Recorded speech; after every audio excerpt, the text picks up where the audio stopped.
Hello and welcome to today's Almost Daily Devotional. We're going to be reading from 1 Corinthians chapter 15, and this is kind of a confusing verse, so hold on with me. Family of God, I want to call your attention to the good news that I preached to you, which you also received and in which you stand. You are being saved through it if you hold on to the message I preached to you, unless somehow you believed it for nothing. I passed on to you as the most important what I also received. Christ died for our sins in line with the Scriptures. He was buried, and he rose on the third day in line with the Scriptures. He appeared to Cephas, then to 12, and then he appeared to more than 500 brothers and sisters at once. Most of them are still alive to this day, though some have died. Then he appeared to James, then to all the apostles, and last of all, he appeared to me as if I were born at the wrong time. I'm the least important of the apostles. I don't deserve to be called an apostle because I harassed God's church.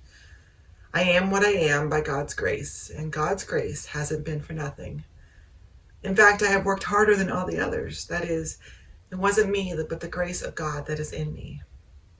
So then, whether you heard the message from me or them, this is what we preach, and this is what you have believed. I've been reading a lot lately about the American myth of self-sufficiency. The idea that we can do anything. We can lift ourselves up from our bootstraps. I think it comes from our vision of the pioneer, trudging all alone through the woods with a knapsack on his back and an axe in the other hand, and subsisting on his wits and brawn and biceps. How many of us buy hiking boots, which we never wear because we think we're going to be the next pioneer in the woods? The truth is that we can be fairly self-reliant, fairly self-sufficient. We can do most things, but none of us are ever likely to become completely self-sufficient, completely able to handle life by ourselves or completely on our own terms. Those pioneers, the mythical ones, hacking through the wilderness, they weren't able to survive on their own either. Lewis and Clark needed Sacagawea. Daniel Boone had companions with him on his hunting trips, and Davy Crockett had the Tennessee militia. No one was ever going through the mountains on their own. We are, all of us, dependent upon other people. It's part of being human.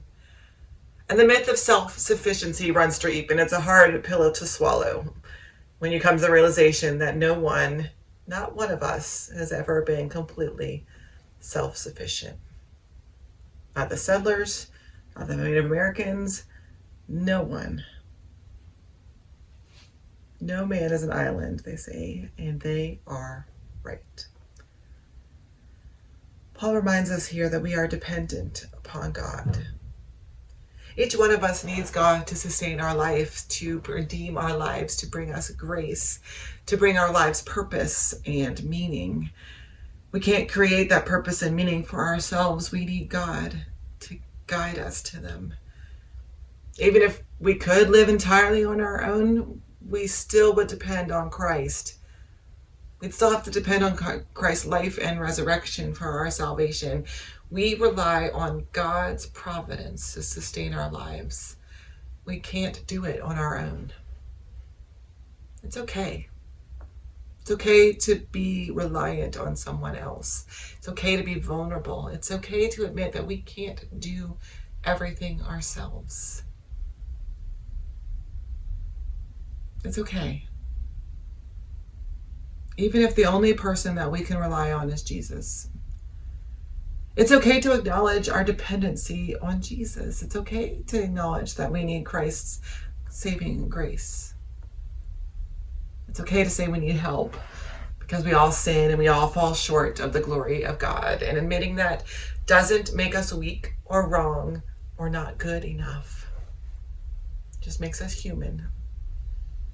A human which needs God, just like everybody else. A human that needs other people, just like everyone else. And so you may go out and make mistakes and not be good enough and feel vulnerable and all kinds of other things. Well, welcome to the club, right? All humans are in need of help, in need of other people.